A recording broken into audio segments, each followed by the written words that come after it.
In the name of God, the most merciful, the most beneficent, accounting for bills of exchange. This is part B. Yours, NSM Saulami presenting. And we will be covering types of bills of exchange, retirement of bill and rebate, dishonor of bill and noting charges, bills of collection, bills receivable and bills payable books. And the remaining parts will be like insolvency and accommodation bills, which are not part of the CMA Foundation syllabus, but they are there in the CA Foundation syllabus. So therefore, I will cover it in part C, along with some other exercise relevant to bills of exchange, particularly relevant to insolvency and accommodation bills.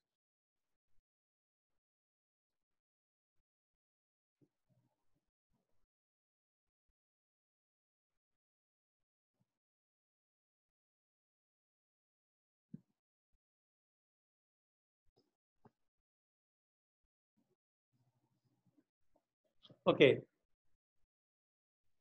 Terms of a bill: expiry, due date, grace days, date of maturity. So we have covered though in the first part, but we will be seeing just like in a summary manner. The term of a bill of exchange may be of any duration. Okay. Usually the term does not exceed 90 days. This is a custom practice in the business world. ஒரு 3 மாசத்துக்கு மேல the bill of exchange duration இருக்காது. நார்மலா இந்த trade credit டேர்ம்ஸே வந்து ஒரு 3 months maximum இப்படிதான் இருக்கும் அதிகப்படியா. லாங் டேர்ம் லோன் பேங்க்ல வாங்குறது 5 years 3 years அது வேற. இது வந்து ட்ரேட் பர்பஸ்ல பில் ஆஃப் எக்ஸ்சேஞ்ச் லோன்ஸ் இதெல்லாம் வாங்குறது வந்து நாட் மோர் தென் 3 months. இது ஒரு கஸ்டம் ப்ராக்டிஸ். அதனால usually the term does not exceed 90 days. When a bill is drawn after date, the term of the bill begins to run from the date of drawing the bill. When a bill is drawn after sight, the term of the bill begins to run from the date of citing, that is when the bill is accepted. இதை அப்ப நம்ம புரிஞ்சுக்கணும். There is what is the difference between after date and what is after sight? ஏன்னா நம்ம termல. So let us see an example. ஒரு Mr. A drawing a bill 10,000க்கு 4 months after date paid to Mr. B a sum of rupees 10,000 for value received. இப்போ இதுல 4 months after date இந்த term use பண்ணிருக்காரு. So it is an after date classified bill. Okay, after date bill. அப்ப என்ன அர்த்தம்? That means when you have, in this example, the due date is the date of drawing plus the terms of the bill. அப்படின்னா என்ன அர்த்தம்? இந்த பில்லுடைய due date எப்போ வருதுன்னா, this date of drawing வந்து April 7, 2015. இந்த பில்லுடைய drawing date. அப்ப 4 months in சொன்னா, so it will be adding 4 months to the April, so it will be 7th of August, same day, but 4 plus 4, 8. So it means 8th month. So 7th August 2015 is the due date. இப்படிதான் நம்ம we have to calculate. Whereas when a bill is drawn after sight, the term of the bill begins to run from the date of citing. After sight na என்னைக்கு அந்த bill டிராவிய போய் சேர்ந்து when he is accepting the bill, that means the citing is completed. So from that date onward, the time clock starts. அப்ப the due date is the date of acceptance plus the term of the bill. இதே example பில்லை வச்சு பார்த்தோம்னா, இப்போ 7th வந்து drawing, the bill வந்து was drawn on 7th. By the time it reached to the drawee, அப்போ வந்து it takes 3 more days. So 10th April வந்துருச்சு. இப்போ 10th April வந்ததுனால அன்னைக்கு தான் அவர் சைன் பண்றாரு. So he is accepting on the 10th April. That means the due date become 10th April plus 4 months, which means 10th August.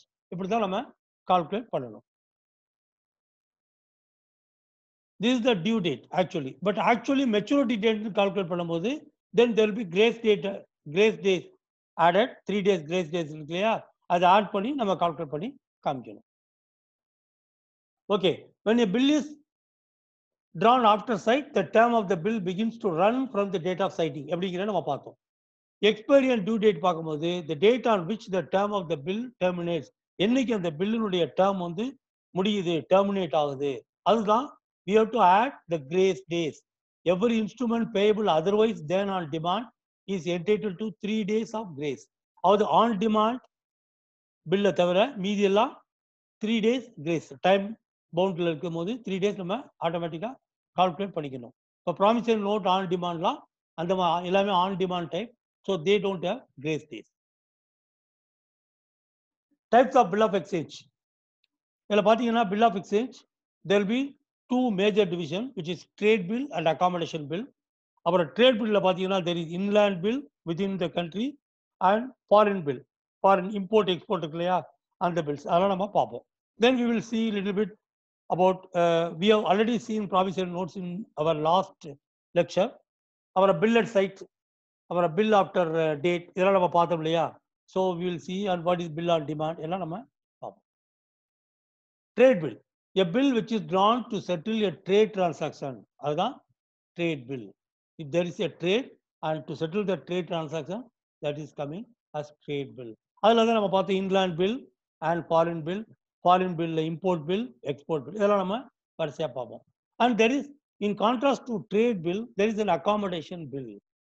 இதை பற்றி நம்ம என்னன்னு பார்ப்போம். So let us see that things. இப்போ trade bills பற்றி ஒரு example நம்ம புரிஞ்சுக்கிறதுக்கு. There is a seller and buyer.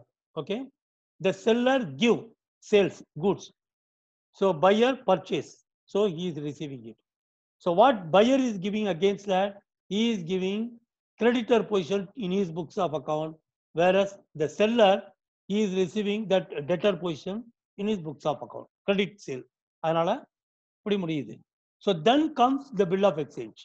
bill of exchange வரும்போது in the bill of exchange the seller வந்து என்ன பண்றாரு, he becomes the drawer because he is drawing a bill and sending it to the buyer who becomes the drawee and he is accepting the bill. Then it becomes bills receivable for the seller, the drawer, and bills payable for the drawee, the who was the previously the buyer. அப்ப creditor position முதல்ல இருந்த creditor position tally ஆகுது buyer positionல, அதே மாதிரி seller positionல debtor position tally knock out ஆயிருக்கு. So it becomes now bills receivable and bills payable. Same time accommodation bill என்னன்னாக்கா இந்த ட்ரேடு எதுவுமே இருக்காது. ட்ரேடே இல்லாமல் சும்மா ரெண்டு பேர், ஒரு ஃப்ரெண்ட் 1 அண்ட் ஃப்ரெண்ட் 2 ரெண்டு பேரும் சேர்ந்து பேசிக்கிறாங்க. Okay, friend 1 draw a bill and friend 2 accept பண்ணுறாங்க. Then what they do, they take that bill to a bank. அந்த பேங்க்கில் டிஸ்கவுண்ட் பண்ணுறாங்க. டிஸ்கவுண்ட் பண்ணால் பில்லை பார்த்துட்டு ஓகே, பேங்க் வந்து ஓகே ஓரளவுக்கு ஜென்யூன் பார்ட்டிஸை பார்த்துருவாங்க. So then they give discount. எப்படி டிஸ்கவுண்ட் அவங்க, they don't, what they do, they give money. For example 10% discount na 100 rupee bill இருந்தாக்கா 10% கழிச்சுக்கிட்டு 90 rupees கொடுத்துருவாங்க. ஸோ அந்த 90 rupees என்ன பண்ணுறாங்க, இந்த ஃப்ரெண்ட்ஸ் ரெண்டு பேரும் பிரிச்சுக்கிறாங்க. ஆளுக்கு 45, உதாரணமாக 9,000 இருந்தால் ஆளுக்கு 4,500.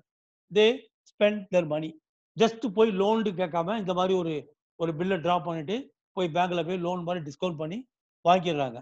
த bank will keep it as bills receivable. இந்த பேங்கை பொறுத்த வரைக்கும் அந்த ஒன் ஆஃப் த ஃப்ரெண்ட்ஸ் அந்த பில்லை பே பண்ணுறதுக்கு டிராவி யார் அக்செப்ட் பண்ணாரோ அவருக்கு வந்து அவர் அக்கௌண்ட்ல பில்ஸ் பேயபிள். அந்த டியூ டேட் வரும்போது அவங்க கொண்டு போய் இந்த பணத்தை, அது வரைக்கும் அவங்க ரெண்டு பேரும் பணத்தை எப்படியாவது தேடி, லோன் தானே திருப்பி அடைக்கணும் இல்லையா, அடைக்கும் போது கொண்டு போய் பேங்க்ல கொடுத்துட்டு கணக்கு முடியும். அவ்வளோதான். மற்றபடி நார்மலாக பில் ஆஃப் எக்ஸ்சேஞ்சுக்கு உள்ள எல்லா ப்ரொசீஜரும் இதுலேயும் வரும். But there are some legal implications. அதெல்லாம் நம்ம கொஞ்சம் பார்ப்போம்.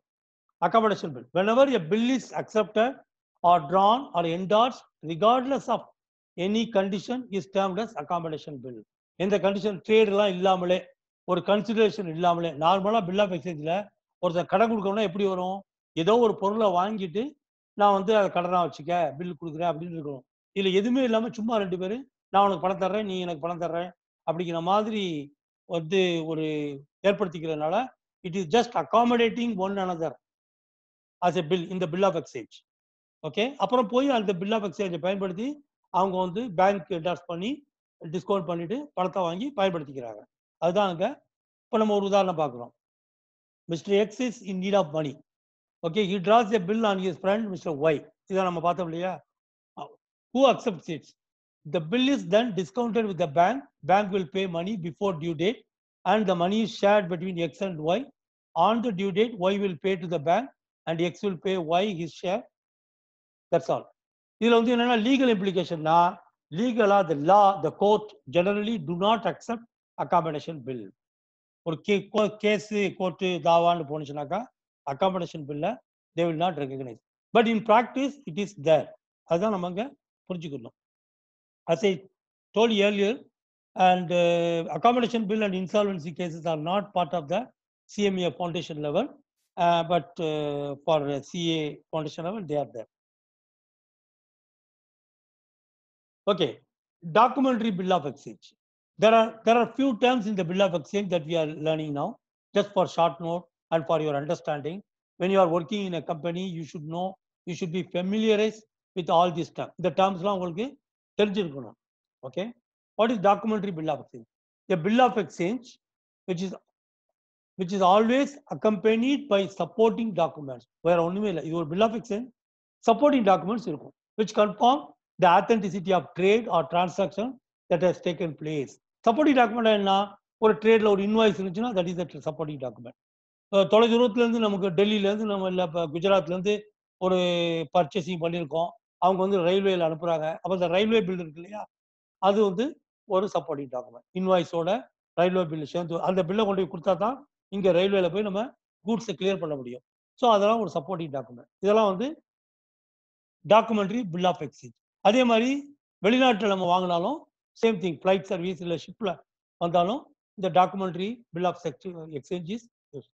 The documents may include but not restricted to invoices, receipts, bill of lading, railway bills, etc. Bill of lading na அந்த கூட்ஸ்ல ஷிப்லையோ ஃப்ளைட்லையோ இல்லை ஒரு ரயில்வேலையோ நம்ம ஏற்றுறோம்லையா லோட் பண்ணுறோம்லையா, அதான் பில் ஆஃப் லேடிங் சொல்றது.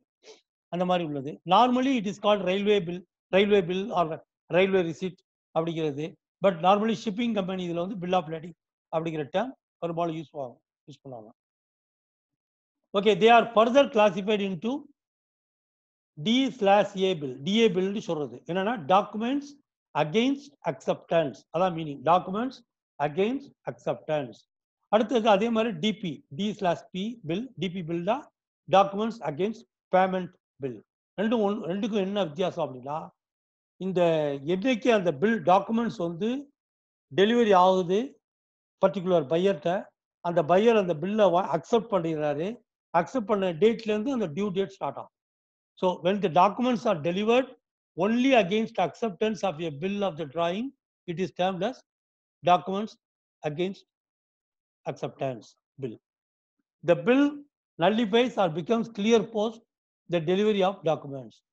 என்ன அர்த்தம் அப்படின்னா, டாக்குமெண்ட்ஸ் டெலிவரி ஆன உடனே அந்த பர்டிகுலர் பையர் அக்செப்டன்ஸ் அந்த பில் ஆஃப் எக்ஸ்சேஞ்சில் அக்செப்டன்ஸ் சைன் பண்ற அந்த டேட்ல இருந்து the documents become valid.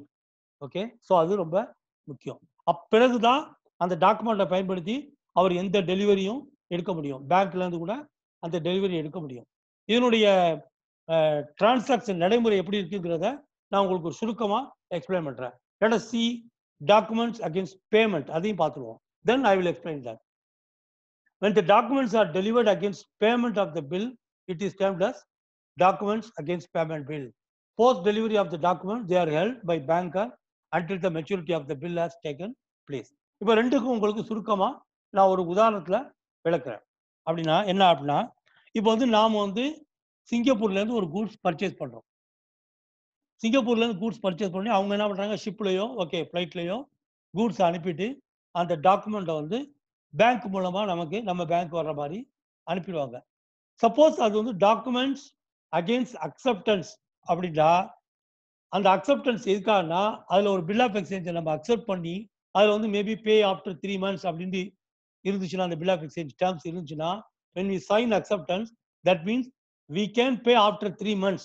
But ஆனால் அந்த டாக்குமெண்ட் நம்ம கையில கிடைச்சிருச்சு, அந்த டாக்குமெண்ட் வச்சு நம்ம கூட்ஸை போய் கஸ்டம்ஸ்ல போய் நம்ம டெலிவரி எடுத்துக்கலாம். எடுத்துட்டு வந்து நம்ம சேல் பண்ணிட்டு அந்த காசை திரும்ப பேங்க்ல கட்டி வித்தின் த டியூ டேட்ல நம்ம கட்டி முடிச்சிடலாம். இதுதான் வந்து டாக்குமெண்ட்ஸ் அகெயின்ஸ்ட் அக்செப்டன்ஸ் பில்லோட பயன்பாடு. இதே இது டாக்குமெண்ட்ஸ் அகெயின்ஸ்ட் பேமெண்ட்னா, அந்த பில்லு வந்து நம்ம உடனே பேங்க் பேமெண்ட்டை கொடுத்தாதான் அந்த பில்லு வந்து நமக்கு கிடைக்கும். அப்போ உடனே இம்மீடியட் பேமெண்ட் அங்க முடிஞ்சிருது. அதான் வித்தியாசம். Okay, demand bill or bill at site. A bill which is payable on demand or when presented or at the site is called a demand bill. Demand and on demand எப்போ வந்து கொடுத்துட்டு குடு அப்படின்னு நம்ம கேட்கிறோம்ல, இல்லைன்னா அட் சைட் அந்த பில்லை பார்த்த உடனே நம்ம பணம் கொடுத்தாகணும். அதான் that is a bill at sight, இல்லைன்னா demand bill. It does not have a due date or time specifically mention for the payment. இந்த மாதிரி பில்லில் after 3 months, after number of days இதெல்லாம் மென்ஷன் பண்ணிருக்க வேண்டிய அவசியம் இல்லை. ஆன் டிமாண்ட் அவ்வளோதான். இல்லைன்னா அட் சைட் நம்ம உடனே பே பண்ணி ஆகணும். A check is always payable on demand. A check-உடைய கான்செப்ட் வந்து ஒரு ஆன் டிமாண்ட் தான் ஆக்சுவலா. But normally we will see post dated செக்னு ஒன்று இருக்கும். அதை பற்றி பிற்பாடு நமக்கு நீங்கள் பேங்கிங் டேர்ம்ஸ் படிக்கும் போது படிப்பீங்க. நார்மலி போஸ்ட் டேட்டட் செக் வந்து not recognise in court. But அதே சமயத்தில் ப்ராக்டிஸில் அது இருக்குது. என்ன மீனிங் அப்படின்னா, இப்போ வந்து நான் ஒருத்தருக்கு வந்து 1 மாதம் கழிச்சு பணம் தர்றேன்னு சொல்கிறேன், செக்காக கொடுத்துரு அப்படிங்கிறாரு. செக்கு வந்து நார்மலி ஆன் டிமாண்ட் தான். இப்போ நான் வந்து இன்னைக்கு 1ஆம் தேதி, நான் 1ஆம் தேதி போடாமல் என்ன பண்ணுவேன், 30ஆம் தேதி போட்டு அந்த செக்கை கையில் கொடுத்துட்றேன். இதனுடைய மீனிங் என்னன்னா, அவர் அந்த செக்கு 30ஆம் தேதி வரைக்கும் வச்சிருந்து கொண்டு போய் பேங்க்ல கொடுத்து, அவர் பேங்க்ல கொண்டு போய் 30ஆம் தேதி கொடுக்கும்போது இட் பிகம்ஸ் ஆன் டிமாண்ட். அதான் செக்கினுடைய கான்செப்ட் அங்கே ப்ரூஃப் ஆகுது. But normally it is called technically as a post dated check. அவ்வளோதான். அவர் வந்து அந்த செக்கை வந்து கலாப்பட்டில் போட்டு வச்சுக்கிட்டு, அவர் கேஷ் பாக்ஸில் போட்டு வச்சுருந்து அன்னைக்கு கொண்டு போய் கலெக்ஷன் கொடுக்கலாம். இல்லைன்னா பேங்க்ல சில வசதி இருக்கு. இந்த மாதிரி போஸ்டட் செக்ஸை அவங்க கலெக்ஷன்ல வாங்கி வச்சுக்கிட்டு 30ஆம் தேதி கலெக்ஷனுக்கு அனுப்புவாங்க. அதுக்கு ஒரு சர்வீஸ் ஃபீஸ் வாங்கிடுவாங்க. இதை பற்றிலாம் நம்ம டீப்பா பிற்பாடு பார்க்கலாம். A promissory note அதே மாதிரி. Promissory note or bill of exchange is payable on demand always. When no time for payment is specified. Time mention பண்ணிருக்காது இதெல்லாம். When it is expressed to be payable on demand or at site or on presentment. இந்த 3 term தான். On டிமாண்ட்னு சொன்னாலும் R at சைட்னு சொன்னாலும் பார்த்த மாத்திரத்தில் அப்படிங்கிற அர்த்தம் அது. ஆர் ஆன் ப்ரெசென்ட்மெண்ட், என்னைக்கு அதை ப்ரெசென்ட் பண்ணுறாங்களோ, ப்ரெசென்டிங் ஃபார் பேமெண்ட் அப்படின்னு கொடுக்குறோம் இல்லையா, அதுதான் that means presentment. On presentment it is immediately valid for claiming. Usance bill. Usance பில்னு சொல்லலாம், இல்லை டைம் பில்னு சொல்லலாம். Or bill after date. அப்போ அதுலாம் வந்து டேட் மென்ஷன் பண்ணியிருக்கோம், அதான் வித்தியாசம். A bill which has specifically mentioned the time period for the payment only. It is considered as a time-bound bill because of the specific time. Adala mentioned after date, after 30 days, it becomes time bill. A promissory note or bill of exchange is a time instrument when it is expressed to be payable after a specified period, on a specific day, after sight, on the happening of event which is certain to happen. இந்த மாதிரி இருக்கும்பொழுது அது வந்து a promissory note or a bill of exchange is a time instrument when the time வந்து என்னைக்கு அப்படிங்கிறத அந்த time mention பண்ணிருக்கு. ஆஃப்டர் சைட், ஆஃப்டர் அந்த அப்படிங்கிற டேர்ம் வந்து அந்த டைமை குறிப்பிடுது. பட் ஃப்ராக்ஷன் ஆஃப் செகண்ட்ல நீங்க அந்த after sight is done, then it is become immediate on demand. So normally it is also part of the time bill because of the clause mention the term use like after a specified period on a specific day. அந்த date mention பண்ணிக்கிறதால there is a time element is there. Okay. In a promissory note, after presentment for sight, in a bill of exchange, after acceptance or noting for non-acceptance or protest for non-acceptance. அப்ப noting என்னன்னா, a check cannot be a time instrument because the check is always payable on demand. முதல்ல நான் explain பண்ணேன் இல்லையா, அது மாதிரி. But still, if the check is having a posted check, then it becomes automatically valid for that date because the bank will accept the check. அந்த பேங்க்ல ஓடி நீங்க செக் கொடுக்கும்போது அவங்க டேட்டை பார்ப்பாங்க. இன்னும் டேட் வரலன்னா திருப்பி கொடுத்துருவாங்க. டேட்டை அன்னைக்கு கொண்டு வா. Unless you have a collection or posted cheque collection facility இருந்துச்சுன்னா அது அக்செப்ட் பண்ணி கலெக்ஷன்ல வச்சுக்கிடுவாங்க. உங்களுக்கு பணம் உடனே கொடுத்துட மாட்டாங்க. A check has validity of 90 days. இது என்ன மீனிங்னா, செக்கினுடைய டியூ டேட் இருந்துச்சுன்னா அதுல இருந்து வந்து அது வந்து டிஸார்டர் ஆயிட்டாலோ இல்லைன்னா இன்னும் வந்து சில சமயத்தில் வந்து 30ஆம் தேதி செக்கு வந்திருக்கும் நமக்கு டேட்டு. இன்னைக்கு வந்து அந்த மாதம் அதாவது ஜனவரி 30, இப்போ வந்து பிப்ரவரி 15 தேதி ஆயிடுச்சு. நம்ம அந்த செக்கை வந்து பேங்க்ல கொண்டு போய் கொடுத்து கேஷ் வாங்க மறந்துட்டோம். ஏதோ ஒரு வகையில் ஏதோ ஒரு காரணத்தால டிலே ஆயிடுச்சு. இப்போ 15 நாளில் கழிச்சு நம்ம போனோம்னா கிடைக்குமா அப்படின்னா கிடைக்கும். ஏன்னா it has got validity for 90 days. அதான் அதனுடைய மீனிங். அதே மாதிரி ஒரு செக்கு டிஸார்டர் ஆயிடுச்சு, திரும்ப ஒரு ரீப்ரசன்ட் பண்ணி திரும்ப கேட்டு பார்க்குறது. ஏன்னா அந்த அந்த டிராவியை சொல்லியிருப்பாரு, சாரி சார் நான் பணம் உடனே பேங்க்ல போட முடியல, நீங்க மறுபடியும் ப்ரெசென்ட் பண்ணுங்க பணம் கிடைச்சிடும் உங்களுக்கு அப்படின்னு சொல்லுவாரு. நம்ம ட்ரை பண்ணுவோம். இது மாதிரி ஒரு 3 தடவை நம்ம ட்ரை பண்ணியும் கிடைக்கலன்னு சொன்னா we can take it to court. அது வந்து நம்ம சரி நம்ம அப்புறம் பார்த்துக்கலாம்னு நம்ம 90 டேஸ் முடிய விட்டு நம்ம காலம் தாழ்த்தி போக முடியாது. அதுக்குள்ள டைம் எலிமெண்ட் இருக்கு. அதுதான் வந்து this is the validity of 90 days. அடுத்தது clean bill. Clean bill a bill without documents of proof is called clean bill. இந்த டாக்குமெண்ட்ரி பில்னு பார்க்குறோம் இல்லையா, அது இல்லாததெல்லாம் clean bill. Clean bills charge higher interest rate than the other documentary bills. என்ன காரணம்? இது வந்து கிளீன் பில்ல வந்து டாக்குமெண்ட்ஸ்லாம் சப்போர்ட்டிங் இல்லாததுனால ஒரு ரிஸ்க் கூட இருக்கும். ரிஸ்க் அதனுடைய பிரச்சனைகள் இருக்கலாம். அதனால வந்து interest rate normally it is higher. Okay, ஏன்னா டாக்குமெண்ட்ஸ் இன்வால்வ்டு. ஏன்னா ஒரு ப்ரூஃப் இருக்காது. கோர்ட்டுக்கு போனால் கூட அவங்க ஃபர்ஸ்ட் அதான் கேட்பாங்க, வாட் இஸ் த கன்சிடரேஷன். சரி உங்க 2 பேருக்கு நடந்த டிரான்சாக்ஷன்ல என்ன நடந்துச்சு, எதனால உனக்கு கடன் ஏற்பட்டுச்சுங்கிற கேள்வி வரும்போது நீங்க ப்ரூவ் பண்றதுக்கு உள்ள எவிடன்ஸா இந்த டாக்குமெண்ட்ஸ் ஹெல்ப் பண்ணும். ஆனா இங்க டாக்குமெண்ட்ஸ் இல்லை. அந்த வகையில அது ஒரு ரிஸ்க். அதனால பேங்க் வந்து ஹையர் இன்ட்ரெஸ்ட். அப்புறம் இன்லேண்ட் பில், ஃபாரின் பில் நம்ம பார்த்தோம்.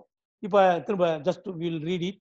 எ bill drawn in India and payable only in India, or a bill that is drawn by an Indian resident, okay, Indian resident stable in India or any other country is termed in inland bill. Foreign bills na a bill of exchange bound to be paid outside India is called foreign bill. On the contrary to inland bill. இந்த foreign bill வந்து 2 வகை. Export bill, நம்ம ஏற்றுமதி பண்றோம் இல்லையா அதுக்காக உள்ள bill. Import bill, நம்ம இறக்குமதி பண்றோம் இல்லையா அதுக்காக உள்ள பில்லு. அப்புறம் supply bills are drawn on government department by a supplier or a contractor to supply certain goods. இப்ப கவர்மெண்ட் வந்து நிறைய டெண்டர் விடுறாங்க. இப்ப கவர்மெண்ட்டுக்கு சப்ளை பண்றாங்க. இப்ப கவர்மெண்ட் வந்து உடனே நம்ம சப்ளை கூட்ஸ் அனுப்புன உடனே பணத்தை கொடுத்துட மாட்டாங்க. அப்ப என்ன பண்ணாங்க, அவங்க ஒரு ரிசீட் கொடுத்துருவாங்க. உங்கள்கிட்ட ஓகே கூட்ஸ் வாங்கிட்டோம், நீங்க கிளைம் பண்ணிக்கலாம் அப்படின்னு சொல்லிட்டு. நார்மலா ஒரு 1 வீக் 2 வீக்ஸ், ஒரு சமயத்துல 1 மந்த் கூட ஆகும். அதுக்குள்ள ப்ரொசீஜர்லாம் இருக்குது. ஆனா அந்த சப்ளை பண்ற பர்டிகுலர் செல்லர் இருக்காரு இல்லையா, அவங்களுக்கு வந்து பணம் இமீடியட்டா தேவைப்படலாம். அப்போ அந்த சப்ளை பில்லை கொண்டு போய் காமிச்சு பேங்க்ல கொடுத்துட்டு, நான் கவர்மெண்ட்டுக்கு இந்த கூட்ஸ் சப்ளை பண்ணியிருக்கேன், இதற்கு பில்லு, இந்த பில்லு அடிப்படையில் எனக்கு வந்து டிஸ்கவுண்ட் பண்ணிட்டு பணம் கொடுங்க அப்படின்னா நார்மலி யூஸ்வலி பேங்க்ஸ் வந்து அதை டிஸ்கவுண்ட் பண்ணிட்டு கொடுத்துருவாங்க. ஏன்னா அது கவர்மெண்ட் பில்லு, பணம் கிடைச்சிருங்கிற நம்பிக்கை இருக்கும். But on the contrary, government department usually does not accept this kind of business. Government department லீகலா வந்து இந்த மாதிரி சப்ளை பில்ஸ்ங்கிற ப்ரொசீஜரை அவங்க அக்செப்ட் பண்ணிக்க மாட்டாங்க. அவங்க வந்து இது சம்பந்தமா ஏதாவது கோர்ட்டு தாவா வந்துச்சுன்னா அதெல்லாம் அவங்க அக்செப்ட் பண்ண மாட்டாங்க. They will just simply say yes this is the bill that we issue, அவ்வளவுதான். அதுக்கு மேல மற்ற விஷயங்களுக்கு அவங்களுக்கு வந்து இது கிடையாது. So but banks normally agree, allow this kind of thing. It is used to obtain cash from financial institution against pending payment to meet the financial needs. அப்புறம் fictitious bill. அதாவது என்ன பண்ணப்போதான் இப்போ நம்ம ஃபேஸ்புக்கு இதில் எல்லாம் பார்த்தீங்கன்னா ஃபேக் ஐடின்னு நிறையா calculate பண்ணுறோம். அது மாதிரி இது ஒரு கற்பனையாக உள்ள ஒரு பேரை கிரியேட் பண்ணிக்க வேண்டியது. கிரியேட் பண்ணிட்டு அந்த பேரில் so we can do bill of exchange. Fictitious நேமில் இப்போ 2 பேர் பார்ட்னர் சேர்றாங்க, சேர்ந்து 3வது ஒரு நேமை கண்டுபிடிச்சி அந்த நேமில் ஒரு கம்பெனி ஏற்படுத்துகிறாங்க. So it is that name. But அதே சமயத்தில் அந்த கம்பெனி பேரில் ரியலாகவே அதை டாக்குமெண்ட் பண்ணி அந்த கம்பெனிக்கு ஒரு லீகல் ஐடென்டிட்டி கொடுத்துட்டாக்கா இட் இஸ் நாட் ஃபிக்டிஷியஸ். இது வந்து அது ஒரு லீகல் பர்சன் மாதிரி சட்டம் வந்து அதை ஏற்றுக்கிறது. ஆனால் இங்கே வந்து அப்படி இல்லை. இதில் வந்து அந்த மாதிரிலாம் ரிஜிஸ்டர் பண்ணாமல் ஜஸ்ட் ஒரு நேம் கிரியேட் பண்ணி ஒரு பில் ஆஃப் எக்ஸ்சேஞ்சை கிரியேட் பண்ணிக்கிறாங்க. A bill in which the name of either of the party that is drawee or both are fictitious. ஏதாவது இப்போ 2 பேர், ஒருத்தர் ஒரு ஒரிஜினல் பேர் இருக்கும், இன்னொருத்தருக்கு போலி பேர் இருக்கும். அதே மாதிரி இல்லைன்னா 2 பேருக்கும் சேர்ந்து உள்ள காமன் நேமே போலியான நேமா 2 பேருக்குமே போலியான நேம் இருக்கும். அப்படி ஒரு பில் ஏற்படுத்தலாம்.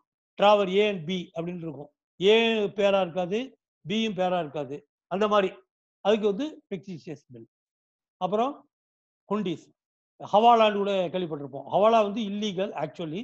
பட் இந்த ஓல்டன் டேஸ் இந்த மாதிரி ஒரு சிஸ்டம் இருந்துச்சு. It was like promissory notes and bill of exchange which are indigenous in nature, அதாவது ட்ரெடிஷனலா மரபு வழியா காலகாலமா பழமையா இருந்த ஒரு பழக்கம். That is usually use for agricultural financing and inland trade. இன்னைக்கும் அக்ரிகல்ச்சர்ல இப்போ வந்து பொள்ளாச்சி மாதிரி காய்கறி பெரிய மார்க்கெட்டு, அந்த மாதிரி மார்க்கெட்ல இந்த மாதிரி பிஸ்னஸ் வந்து இன்னைக்கு இருக்குது.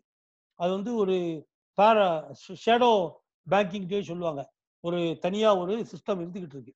இன்னைக்கு டிஜிட்டல் இந்தியா வந்துட்டா கூட அந்த மாதிரி ஒரு பிஸ்னஸ் வந்து ஒரு நம்பிக்கையா நடந்துகிட்டு இருக்குங்கிற ஒரு நிலைமையும் இருக்கத்தான் செய்யுது.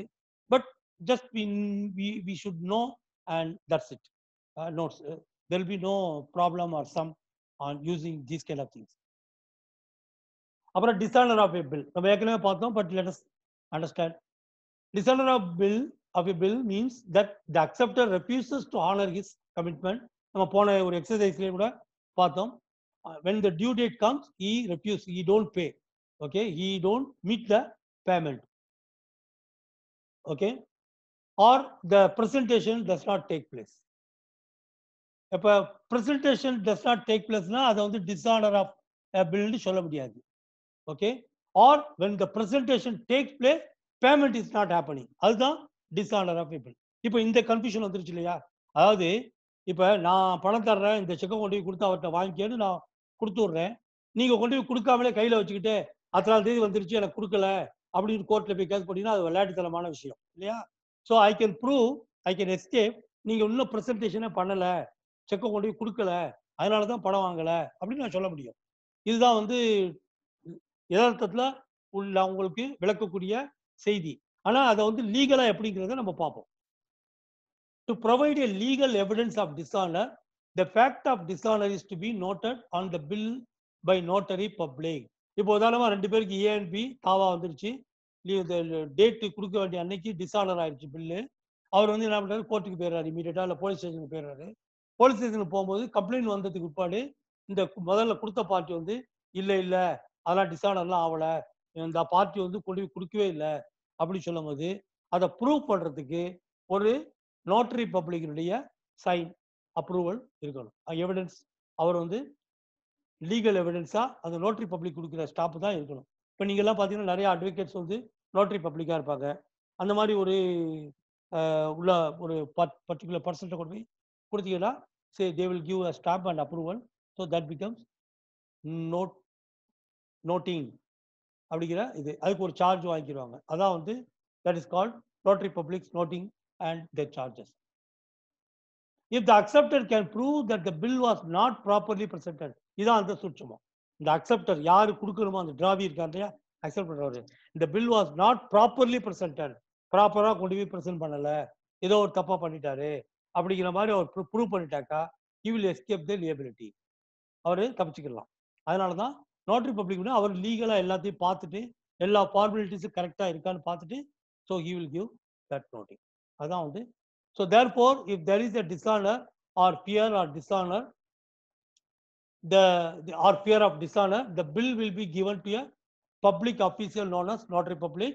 These officials present the bill for payment and if the money is received they will hand over the money. அவங்க என்ன பண்ணுவாங்க, நோட்டரி பப்ளிக் அவங்க வாங்கிட்டு பேங்க்ல பிரசன்ட் பண்ணி பணம் வந்துருச்சான்னு பார்ப்பாங்க. வந்துட்டா பார்ட்டியை கூப்பிட்டு இருந்தா பணம் பிடி, என்னுடைய நோட்டிங் சார்ஜை கொடுத்துட்டு விழிச்சு, இல்ல வரலன்னா so they will give that certificate which you will take it to claim. Okay, அதான் அங்க முக்கியம். Okay, now let's see some accounting entries that will be made when a bill is dishonored. ஒரு bill dishonor ஆனா எப்படி accounting entries? Okay, first, if the bill was kept till maturity, ஒரு bill வந்து டிராவி accept பண்ணதுக்கு பிற்பாடு அந்த Trevor வாங்கி அவர் maturity வரைக்கும் நம்ம கையில இருக்கட்டும் அப்படின்னு சொல்லிட்டு வச்சுக்கிறாரு. ஸோ அப்ப என்ன ஆகும், அந்த டிராவி மேக்கர் ஆஃப் த நோட் யாரு அவரு அக்செப்ட் பண்ணார் இல்லையா, அவர் பேர்ல அவர் பேர்ல முதல்ல அந்த பில் வரும்போது அவர் பேர்ல டெபிட் பண்ணிட்டு பில்ஸ் ரிசீவபிள் அக்கௌண்ட்ல கிரெடிட் பண்ணிடணும். ஏன்னா இந்த பில் வந்து டிஸ்ஆனர் ஆயிடுச்சு, அவர் தான் பணம் கொடுக்கணும். அதனால அவர் பேர்ல திரும்ப அந்த பார்ட்டி இப்ப யாரு பணம் கொடுக்கணுமோ அவர் பேர்ல டெபிட் பண்ணிட்டு இந்த பில்ஸ் ரிசீவபிள் இனிமேல் no more valid, it has become dishonour. நம்ம முதல்ல என்ன பண்ணிருப்போம், பில்ஸ் ரிசீவபிள் அக்கௌண்ட்ல டெபிட் பண்ணி வச்சிருப்போம், இப்போ அதை கிரெடிட் பண்ணிடுவோம், அவ்வளவுதான். ஏற்கனவே நம்ம அந்த பில் அப்படி கெப்ட் பண்ணி மெச்சூரிட்டி டேட் வரைக்கும் வச்சிருந்தோம்னா நம்ம அக்கௌண்ட்ல இருந்து பில்ஸ் ரிசீவபிள் அக்கௌண்ட் டெபிட்ல இருக்கும். அது ஒரு அசெட் மாதிரி, சொத்து மாதிரி இருக்கும். அந்த டிராவி பேரை நம்ம எடுத்திருப்போம் ஏற்கனவே அக்கௌண்டிங்ல இருந்து கிரெடிட் கொடுத்து எடுத்திருப்போம். இப்போ அந்த சிச்சுவேஷன் ரிவர்ஸ் ஆகுது டிஸானர் ஆனதுனால. So he becomes the debtor, bills receivable account credit. ரெண்டாவது, if the bill was endorsed in favor of a creditor, நம்ம அப்படி இல்லாம நம்ம ஹோல்ட் பண்ணாம அந்த பில்லை நம்ம வேற யாருக்காவது நம்ம என்டார்ஸ் பண்ணி வச்சிருந்தோம்னா இப்ப டிஸானர் ஆயிடுச்சு. இப்ப டிஸானர் ஆயிட்டா அவர் வந்து நம்ம யாருக்கு என்டார்ஸ் பண்ணாமோ அவர் திரும்ப நம்மகிட்ட தான் வருவாரு இல்லையா? அதனால நம்ம அந்த யாரு டிராவி அக்செப்டர் இருக்காரோ அவர் பேர்ல மறுபடியும் டெபிட் பண்ணிட்டு பில்ஸ் பேபிள் அக்கௌண்ட் நம்ம வந்து நம்ம யாருக்கு என்டார்ஸ் பண்ணிருப்போமோ அவர் பேருக்கு வந்து நம்ம வந்து ஒரு டெபிட் பண்ணிப்போம். பில்ஸ் பேபிள் அக்கௌண்ட் கொடுத்து வச்சிருப்போம். இப்போ வந்து நமக்கு கிரெடிட் பண்ணி வச்சிருக்கணும். அதுதான் நம்ம இப்போ நம்ம பண்றோம். யாருக்கு நம்ம, ஏன்னா நம்ம யார் பேருக்கு என்டார்ஸ் பண்ணிருக்கோமோ அவருக்கு இப்போ நம்ம திரும்ப பணத்தை கொடுத்தாகணும். அதனால அவருக்கு பேர்ல நான் கிரெடிட் பண்ணிடுவோம் டு பில்ஸ் பேபிள் அக்கௌண்ட். இது ரெண்டாவது situation. If the bill was endorsed in favor of a creditor, the entry is that instead of the creditor name, it will be bills payable account credit to the drawee maker of the note. The original drawee இருக்கார் இல்லையா அவர் பேர்ல debit. ஏன்னா party வந்து பழைய பார்ட்டிட்ட நம்ம போயிடுறோம், நீ தான் எனக்கு பணம் தரணும் அப்படின்னு. யார் பேருக்கு என்டார்ஸ் பண்ணியிருக்கோமோ he was the new party, அவர் பேருக்கு அந்த பில்லை வந்து பில் பேயபிள் அக்கௌண்ட்ல நாம் கிரெடிட் கொடுத்துறோம். If the bill was discounted with the bank, the bill வந்து டிஸ்கவுண்ட் ஆயிடுச்சு. இப்ப ஆனா அதே சமயத்தில் அந்த செக் வந்து இப்போ அந்த பில் வந்து ரிட்டர்ன் ஆயிடுச்சு. அப்போ என்ன பண்ணணும், அந்த என்ட்ரியை ரிவர்ஸ் பண்ணணும். அப்போ நம்ம என்ன பண்ணணும், பேங்க் அக்கௌண்ட்டுக்கு திரும்ப, ஏன்னா நம்ம பேங்க்ல பணத்தை வாங்கியிருப்போம், இப்போ பேங்க் நம்ம திரும்ப கொடுக்கணும். அதனால பேங்க் அக்கௌண்ட்டுக்கு கிரெடிட் பண்ணிட்டு credit to the bank account. So அந்த யாரு பார்ட்டி கொடுக்கணுமோ டிராவி மேக்கர் ஆஃப் த லோன். இதுல 3 சிச்சுவேஷன்லையுமே நம்ம புரிஞ்சுக்கிற வேண்டியது, we are debiting the original party, the drawee. இதான் விஷயம். மூணுமே பாருங்க, 3 என்ட்ரிஸ்லயுமே 3 சிச்சுவேஷன்லயுமே things should be known. drawee maker of the note வந்து டெபிட் பண்ணிடும். கிரெடிட் யாருக்குன்றது தான் இந்த மூணுலையுமே டிஃபரன்ஸ். முதல் கண்டிஷன், நம்மளே பில் அப்படி வச்சிருந்தோம்னா நம்ம பில்ஸ் ரிசீவபிள் அக்கௌண்ட்ல நம்ம கிரெடிட் பண்ணிடுவோம். ஓகே, அதான் அங்க முதல்ல. ஏன்னா பில்ஸ் ரிசீவபிள் அக்கௌண்ட் தான் டெபிட் பண்ணி வச்சிருப்போம், அதை ரிவர்ஸ் பண்ணிக்கிறோம். ரெண்டாவது பார்ட்டியா இருந்தால் யாருக்கு கிரெடிட் கொடுக்கணும்னா நம்ம பில்ஸ் பேயபிள் அக்கௌண்ட் இருக்கும், அந்த அக்கௌண்ட்டுக்கு நாம் வந்து இப்போ கிரெடிட் கொடுத்துடுறோம். மூணாவது அக்கௌண்ட் வந்து பேங்க்கு நாம கிரெடிட் கொடுத்துடுறோம். Okay, so that's the thing. Note, in case of dishonour, the party which gave the bill has to be debited because he has become liable to pay the amount. So அதான் அந்த பார்ட்டிக்கு நம்ம debit பண்றோம். The credit entry is in bills receivable account if it was retained, or the creditor or the bank if it was endorsed or discounted in their favor. இதான் அங்க விஷயம். It can be bills payable or the creditor himself. ஏன்னா யாரு அந்த என்டார்சி அப்படிங்கிறது. Normally, usually in the exam point of view, you can put as bills payable. Accounting entries that will be made when a bill is dishonored and with noting charges. அப்ப அந்த bill வந்து dishonour ஆகுது, okay, with noting charges. அப்போ எப்படி இருக்கு, suppose X received from Y a bill for 1000. அப்ப முதல்ல நம்ம அந்த டிரான்சாக்ஷன் நடக்கும்போது என்ன பண்றோம், பில்ஸ் ரிசீவபிள் அக்கௌண்ட்டை டெபிட் பண்ணிட்டு ஒய் அக்கௌண்ட்டை ரிலீஸ் பண்ணிடுறோம், 1000 ரிலீஸ் பண்ணிடுறோம். On maturity of the bill is dishonoured and rules 10 is paid as noting charge. அப்போ என்ன ஆகுது, 10 rupees சார்ஜும் கொடுக்குறோம். இப்போ என்ன ஆகுது, பேங்க்ல வந்து நம்ம அந்த பணத்தை வந்து ஒய் அக்கௌண்ட்டுக்கு வந்து டோட்டலா நமக்கு வர வேண்டிய பணம் 1000 பிளஸ் 10 rupees சார்ஜ், அவர்கிட்ட வந்து 1010 rupees டெபிட் பண்ணிடுறோம். இந்த பில்ஸ் ரிசீவபிள் அக்கௌண்ட்டை ரிவர்ஸ் பண்ணிடுறோம். So credit account. And bank நம்ம நோட்டிங் சார்ஜ் பே பண்ணிருப்போம் இல்லையா, ஸோ அது பேங்க்ல நம்ம கொடுத்துருப்போம் இல்லையா, so that is the 10 rupees. இது it can be cash also, to cash account கூட போடலாம், அதில் ஒன்றும் தப்பு இல்லை. But normally we deal with bank, அதனால பேங்க் அக்கௌண்ட் போடுறது மோர் அப்ராப்ரியேட். கம்பெனி, கார்பரேட் எல்லாமே பேங்க்னு போடுறது it's more appropriate.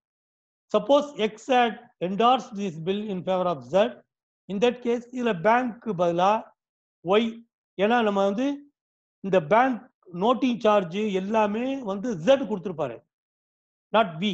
Not we have done the from the we have endorsed the bill to Z. அப்ப இந்த Zங்கிற பார்ட்டி தான் நோட்டிங் சார்ஜ் எல்லாம் கொடுத்துட்டு நம்மள்ட்ட வந்து 1010 கிளைம் பண்ணுவாரு. அதனால அந்த Zக்கு நாம கிரெடிட் கொடுத்துட்டு 1010 கிரெடிட் கொடுத்துட்டு Y அக்கௌண்ட்ல the ஒரிஜினல் பார்ட்டி அக்கௌண்ட்ல 1010 டெபிட் பண்ணிடுவோம். Okay. So retirement of a bill and rebate. இந்த ரிட்டையர்மெண்ட்டுக்கும் ரிபேட் ரெண்டையும் நம்ம புரிஞ்சுக்கணும். என்னன்னாக்கா ரிட்டையர்மெண்ட்னா இஃப் த பில் வந்து ஒரு டியூ டேட் இருக்கும், அந்த டியூ டேட்டுக்கு முன்னுக்கே வந்து சரி ஓகே நான் பணத்தை தந்துடுறேன், பில்லை திருப்பி கொடுத்துரு அப்படின்னு கேட்டாங்கன்னா that means it is the retirement of the bill. ஆனால் if a bill has 3 months due date, ஒரு 1 month கழிச்சு இல்லை ஒரு 2 month கழிச்சே வந்து நான் பணத்தை தந்துடுறேன், எனக்கு பில்லை திருப்பி கொடுத்துரு அப்படின்ட்டு கேட்கறதுக்கு பேரு ரிட்டையர்மெண்ட். சரி, அதுல ரிபேட்டுங்கிறது எப்படி வருது அப்படின்னா இந்த மாதிரி பண்றதுனால ஸோ 2 பெனிஃபிட் கிடைக்குது. என்ன பெனிஃபிட்னா அந்த party who is getting the payment within the due date, ஒரு 3 months பில்லுக்கு 2 மாசத்துலயே பணம் கிடைக்குதுன்னா அந்த பணத்தை அவர் ஈஸியா பயன்படுத்திக்கலாம் இல்லையா? பேங்க்ல போய் டிஸ்கவுண்ட் பண்ணிருப்பாரு, உடனே அந்த பணத்தை லோனை கட்டிட முடியும். இந்த மாதிரி நிறைய விஷயங்கள் இருக்கு இல்லையா? அதனால வந்து இவருக்கு வந்து ஒரு சலுகை கிடைக்குது, அந்த பணத்தை யூஸ் பண்ண முடியுது. அதை என்கரேஜ் பண்றதுனால இந்த மாதிரி ரிட்டையர்மெண்ட் இயர்லி ரிட்டையர்மெண்ட்டுக்கு ரிபேட் கொஞ்சம் சலுகை மாதிரி, கொஞ்சம் பணத்தை நான் கழிச்சுக்கிறேன், டிஸ்கவுண்ட் கொடுக்குற மாதிரி, கேஷ் டிஸ்கவுண்ட் கொடுக்குற மாதிரி நம்ம கொடுக்க முடியும் அப்படின்னு சொல்லும்போது தட் இஸ் கால்ட் ரிபேட். அப்போ நம்ம அதுக்கு ஒரு எக்ஸாம்பிள்ல பார்ப்போம். On 1st January 2016, Vadivel sold goods for 5,000, okay, to Pandian and received a bill accepted by Pandian at 3 months for the amount. அப்ப அந்த டிரான்சாக்ஷன் எப்படி பண்றாரு? Pandian account normally 5,000 debit, sales account 5,000 credit. முதல் தடவை டிரான்சாக்ஷன் நடக்கும்போது உடனே அவர் பில் அக்செப்ட் பண்ண உடனே bills receivable account debit, Pandian account credit முடிஞ்சிருச்சு. அப்புறமால 3 மாசம் இப்போ டயம் இருக்குது. ஆன் 1st March 2016, அப்ப 1st January, அப்ப 1st Marchலயே அவர் வர்றாருன்னா 2வது மாசத்துலயே பாண்டியன் வர்றாரு, வந்து நான் ரிட்டையர் பண்றேன், retires is acceptance and rebate of 12%, எனக்கு 12% டிஸ்கவுண்ட் கூட நான் ரிட்டையர் பண்ணிக்கிறேன் அப்படின்னு சொல்றாரு. அப்ப என்ன ஆகுது? அந்த 12% கால்குலேஷன் எப்படி வருது அப்படின்னா 5,000 rupees 1 month தானே அவர் வந்து அதுல மிச்சம் இருக்குது. 3 மாசம் டியூ இருக்கு, அதுல 2 மாசத்துலயே அவர் ரிட்டையர் பண்ணிக்கிறாரு அந்த பில்ல. அப்போ இன்னொரு 1 month வந்து சேவிங் ஆகுது, மிச்சமாகுது. அதனால 1 monthக்கு உள்ள 12% இன்ட்ரெஸ்ட் இங்க கால்குலேட் ஆகுது. So 5,000 multiplied by 1 month divided by 12 months, அதான் 1/12, and then 12% divided by 100 equal 50. So அந்த 50 தான் rebate.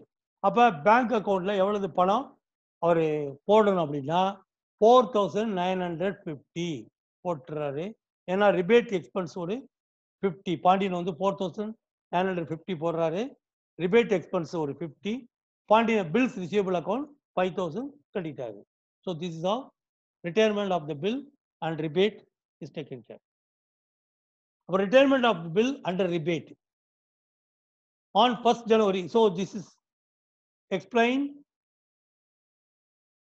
I'm just explaining once again in order to be clear that okay, purchase account is debited, Vadivel's account, that means இது வந்து பாண்டியன் டே புக்ல. So this one is that in the books of Vadivel's book, okay, journal. So here Pandian account is debited because Pandian is the purchaser, Vadivel is the seller. Okay, so Pandian account is debited, sales account is credited. So same procedure, but here in Pandian's account it is totally reversed. Like purchase account is debit, Vadivel's account is credited. On the fact that he has accepted the bill, so become Vadivel's account clear debit பண்ணிட்டு bills payable account credit பண்ணிக்கிறாங்க. So on the date of retirement on 1st of March, bill payable account credit பண்ணிருக்காரு இல்லையா, அதை இப்போ மறுபடியும் debit பண்ணிட்டு rebate income account அவருக்கு 50 கிடைச்சிருச்சு. Actually is paying to the bank 4,950. So that's a item. Okay, some illustrations from Institute of Chartered Accountant of India manual study material. Okay, so let's see. Cataracts acceptance to Basu for Rs 2,500. Discharged by a cash payment of Rs 1,000 and a new bill for the balance plus Rs 50 for interest. என்ன பண்றாங்கன்னா 2,500 ரூபாய் கொடுக்கணும் bill already accepted bill. Settlement of the bill எப்படி பண்றாங்கன்னா ஒரு 1000 ரூபாய் cash கொடுத்துட்டு மீதிக்கு ஒரு புதுசா ஒரு பில்லு எழுதிக்கிறாங்க. New bill is been establish. அதுக்காக ஒரு 50 rupees இன்ட்ரெஸ்ட் கொடுத்துறாங்க. இதுல நீங்க கால்குலேஷன்லாம் பண்ண வேண்டியதில்லை because the question itself is giving the figures. இப்போ என்ன பண்ணணும்? ஸோ ஃபர்ஸ்ட் வந்து அந்த பில் பேபிள் அக்கௌண்ட் இருக்கு இல்லையா? ஸோ இந்த கட்ராக்ஸ் அக்கௌண்ட் அவர் வந்து 2,500 கொடுக்க வேண்டிய இருக்கு இல்லையா? So it was the bills payable account வருது இல்லையா? So it is debited. ஏன்னா அது கொடுத்து முடிச்ச மாதிரி. So is debiting. ஒரு இன்ட்ரெஸ்ட் அக்கௌண்ட் ஒரு அவருக்கு எக்ஸ்பென்ஸ் கூடுதல் எக்ஸ்பென்ஸ் ஏன்னா புது நியூ பில் கேட்கறதுனால ஒரு இன்ட்ரெஸ்ட் எக்ஸ்பென்ஸ் ஒரு 50 டெபிட்டட். கேஷ் எவ்வளோ கொடுக்குறாரு? 1,000 கொடுக்குறாரு. So cash account is credited. புது bill new bill the bills payable account புது bill is establishing that is the bills payable account because he is accepting 1,550 credit. So that's how this transaction deal to. இது ஒரு sample example, ஒரு question. Okay, another question. G. Gupta's acceptance for Rs 4,000 which was endorsed by Cataracts to M. Mehta was dishonored. அப்போ என்ன அர்த்தம்? G Gupta வந்து நம்ம ஒரு bill accept பண்ணி இப்போ நம்ம we are dealing with the books of Cataracts. அவருடைய புக்கில் தான் நம்ம டீல் பண்ணுறோம். அப்போ ஜி குப்தாங்கிற ஒரு அக்செப்டன்ஸ் 4,000 அக்செப்ட் பண்ணியிருக்காரு. அப்போ என்ன பண்ணுறோம்? அந்த இதை வந்து நம்ம மேத்தாங்கிறவருக்கு காட்ராக்ட் வந்து என்டார்ஸ் பண்ணியிருக்காரு. ஸோ என்டார்ஸ் பண்ணும்போது இப்போ வந்து Mehta paid Rs 20 noting charge bill withdrawn against check. அப்போ எப்படி அப்படிங்கும்போது இப்போ வந்து த செக் வாஸ் டிஸ்ஆனர்ட். அப்போ அந்த எல்லா ஈவெண்ட்டும் வந்து it was endorse to M Mehta இல்லையா? இன் மேத்தாஸ் அக்கௌண்ட்ல எல்லாம் நடந்துருக்கும். அவர் என்ன பண்ணியிருப்பாரு? he would have paid 20 rupees noting charges எல்லாம் பண்ணிட்டு இந்த கான்ட்ராக்ட்ல வந்து கிளைம் பண்றாரு. எவ்வளவு? 4,020 கிளைம் பண்ணுவாரு.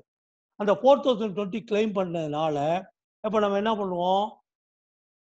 இந்த குப்தா அக்கௌண்ட்டுக்கு 4,020 நம்ம ஆக்சுவலா ஏன்னா Gupta was the person who was accepting original bill, அதனால அவர் பேர்ல நம்ம டெபிட் பண்ணிட்டு மேத்தாஸ் அக்கௌண்ட்டுக்கு 4,020 கிரெடிட் பண்ணிடுறோம். That is first. அப்ப ரெண்டாவது மேத்தாஸ் அக்கௌண்ட்டை டெபிட் பண்ணிட்டு பேங்க் அக்கௌண்ட்டுக்கு கிரெடிட் பண்றோம். எப்படின்னா மேத்தாக்கு சம்மோ குப்தா பே பண்றாரோ இல்லையோ இந்த கான்ட்ராக்ட்ஸ் இருக்கார் இல்லையா அவர் வந்து கண்டிப்பா பே பண்ணணும். Legally he is bound to pay. So what he do? From bank he transfer 4,020 and settle that to Mehta 4,020. இப்போ என்ன ஆயிடுச்சுன்னா மேத்தாக்கு என்டார்ஸ் பண்ணதுனால அவர் கொடுக்க வேண்டிய கடனை பேங்க்ல இருந்து கொடுத்து முடிச்சாச்சு.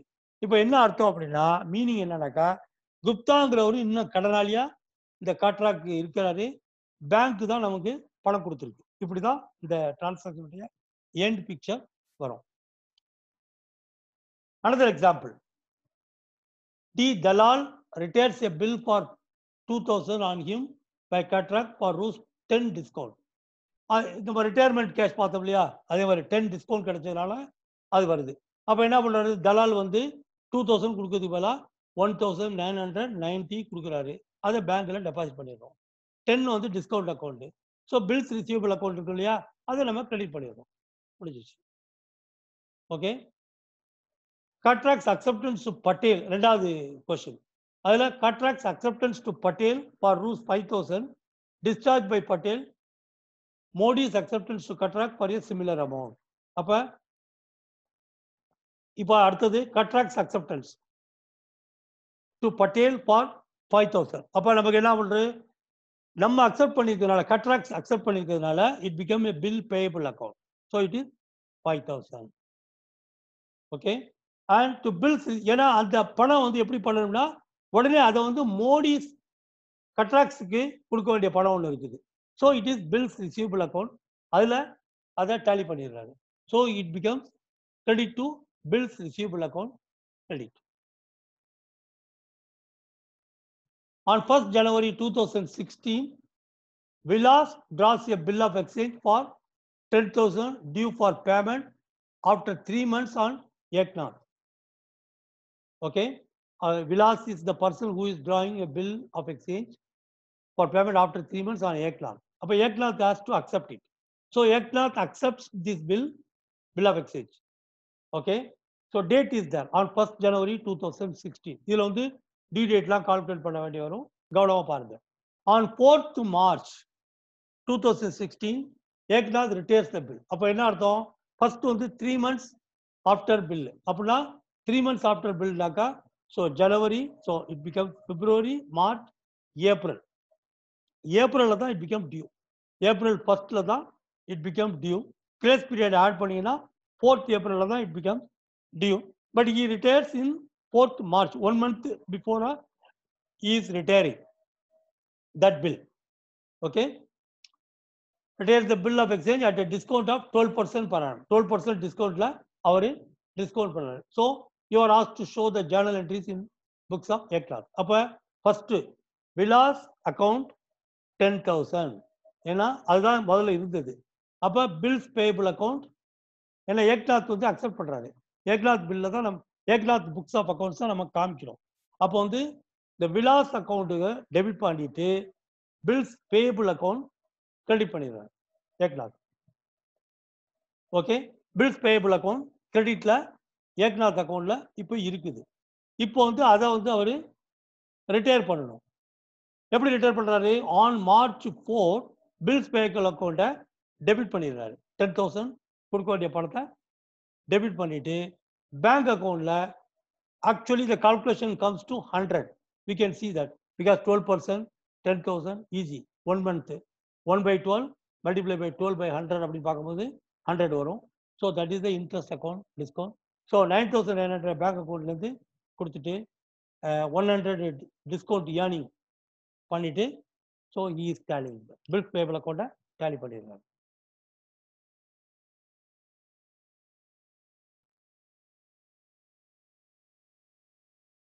Okay, same question in the Vilas book. முதல்ல நம்ம வந்து ஏக்நாத் புக்கா இருந்தா என்ன அப்படிங்கிறத பார்த்தோம். Eknath was an acceptor. அப்போ அவருக்கு bills payable account involved because he was accepting to pay. So he has to pay. Bills payable account involved. Bills payable account naturally it is a credit, so it is come. இங்க வந்து in the Vilas books it is become bills receivable account. அதான் வித்தியாசம். Okay, same thing data here bills receivable and bills receivable account is at the end final end as a retirement it is credited against bank and interest discount account expense account 100. அதான் விலாஸ்னுடைய அக்கௌண்ட்ல உள்ள things. Then next one is bills for collection. Bills for collection என்னன்னா when a person receives a bill of exchange he may decide to retain the bill till the date of maturity. ஒரு 3 மாசம் பில்னா 3 மாசமும் cash பாக்ஸ்லயே கூட அவர் வச்சிருக்கலாம். But in order to ensure safety, he may send it to bank with instruction that the bill should be retained till maturity and should be released on that date. அவருக்கு 2 option இருக்கு. ஒன்று தானே வச்சுக்கிறது, இல்லைன்னா அதை bank உடனே அனுப்பி நீங்க வச்சுக்கோங்க, மெச்சூரிட்டி டேட் வரும்போது கலெக்ஷன் பண்ணி எங்க அக்கௌண்ட்ல கிரெடிட் பண்ணுங்க. So normally banks are doing that as a customer service, collection service னு சொல்றாங்க. பேங்க் அவங்களுடைய கஸ்டமர்ல சேஃப் பாக்ஸ்ல வச்சுக்குவாங்க. then automatically when the due date come then they will put for collection. When the proceeds come அந்த மணி வந்தோடனையும் அக்கௌண்ட்ல அவங்க credit பண்ணிடுவாங்க. இது வந்து நாட் சிமிலர் டு டிஸ்கவுண்ட். டிஸ்கவுண்ட்னா இம்மிடியேட்டா கேஷ் கிடைச்சிடும், பேங்க் கொடுத்துரும். அவங்க பேங்க் வேணா 3 மாசம் கழிச்சு கலெக்ட் பண்ணிக்கிறாங்க. உங்களுக்கு ஒரு இன்ட்ரெஸ்ட் எடுத்துக்கிட்டு உங்களுக்கு கலெக்ஷன் ஆன மாதிரி உங்களுக்கு பணத்தை கையில கொடுத்துருவாங்க. அது டிஸ்கவுண்ட். இங்க வந்து we are not talking about discount. It is just kept for collection. அதான். But in order to ensure safety, இதுல வந்து என்னன்னா சேஃப்டி இருக்கு. நம்ம வச்சு இங்க பாக்ஸ்ல தொலைக்கிறத விட பேங்க்ல இருந்தா ஒரு சேஃப்டியா இருக்கும். ஏன்னா there will be a record, collection record இருக்கும். ஸோ பேங்க்ல வந்து dual officers will handle. 2 பேர் எப்பவுமே கஸ்டடியனா இருப்பாங்க. ஸோ இது இல்லாம நிறைய சேஃப்டி அதில் நிறைய இருக்குது. ப்ராப்பரா அவங்க கண்ட்ரோல் பண்ணிக்கிறாங்க. So he may send it to bank with instruction that the bill should be retained till maturity and should be realized on that date. This does not mean discounting because the bank will not credit the client until the amount is actually released. Actually release ஆனதுக்கு அப்புறம் தான் bank வந்து credit பண்ணும். If the bill is sent to the bank with such instruction, it is known as bill sent for collection. இப்போ இந்த transaction எப்படி எழுதுறோம்னா, when the bill is sent to bank for collection, first அந்த collection பண்ணும்போது bills for collection account debit, bills என்ன பண்ணுவோம், முதல்ல பார்ட்டிட்டு வாங்கணும்னு bills receivable account debit பண்ணி வச்சிருப்போம். இப்போ அதை ரிவர்ஸ் பண்ணிட்டு this bill has gone for collection, அதனால bills for collection accountல டெபிட் பண்ணிடணும். அடுத்தது when the amount is realized, the entry will be bank account debit பண்ணிட்டு bills for collection account credit பண்ணிடணும். when the amount is not honored or dishonor ஆயிடுச்சுன்னா அந்த திரும்ப பார்ட்டியை போய் பிடிக்கிறோம், பார்ட்டி அக்கௌண்ட் டெபிட் பண்ணிட்டு bills for collection account credit பண்ணிடுவோம். இதான் வித்தியாசம். And then I think this is the final topic within this lecture, bills receivable and bills payable books. Bills receivable and payable books in detail are also covered in the they were covered in the 11th standard லயே உங்களுக்கு நிறைய students cover ஆயிருக்கும். And we will be seeing that part of that in the normal accounting process material of CMA and CA study material. அதுலயும் நம்ம கொஞ்சம் டீட்டெயிலா how to record the entries அதெல்லாம் நம்ம அங்க பார்ப்போம். Just a summary level understanding here, we have to see that things. அப்போ வந்து they are called day books, even precisely it is called bill books. Okay, and journalக்கு பதிலா இந்த bills receivable or bills payable books are used. They can be called as subsidiary books also. Okay, அதான் நம்ம பார்க்கணும். எப்போ இது பயன்படும்னா when large number of bills transactions take place in an organization, it is convenient to maintain these books. சும்மா ஒரே ஒரு bill of receivable, ஒரு bill of exchange இருக்குது அப்படிங்கிறதுக்கெல்லாம் ஒரு புக்கை போய் செலவு பண்ண வேண்டிய அவசியம் இல்லை. தொடர்ந்து ட்ரேடிங்ல bill payable bills bill receivable வந்துகிட்டே இருக்கு அப்படின்னா you can have these books separately. அதில் என்ன பெனிஃபிட்னா you can see this thing date of receipt. ஜேர்னலில் வந்து there are normally journalist 5 column புக்ஸ்ன்னு சொல்லுவோம். டேட்டு, பர்டிகுலர்ஸ், அப்புறம் ledger folio, debit column and credit column, 5 காலம் புக்ஸ் அப்படிம்போம். அதில் வந்து இந்த பர்டிகுலர்ஸில் நுணுக்கமாக நேரேஷனில் எல்லா டீட்டெயிலும் எழுதுவோம், சமயத்தை எழுத மாட்டோம்.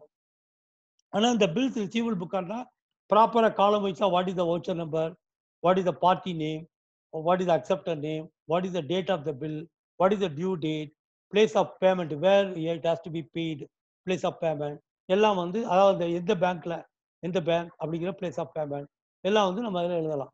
And what is the mode of disposal அப்படிங்கிறதெல்லாம் நம்ம வந்து இந்த ஃபார்மேட்டில், இந்த புக்கினுடைய ஃபார்மேட்டில் ரெக்கார்ட் பண்ணி ஈஸியாக நம்ம we can see. It is easier to maintain and a follow-up of outstanding bills with the due date and maturity date. So that is the advantage. Okay. Any questions? You can have it. And as usual, you can follow up me through WhatsApp and email also. Thank you. எல்லா புகழும் இறைவனுக்கே.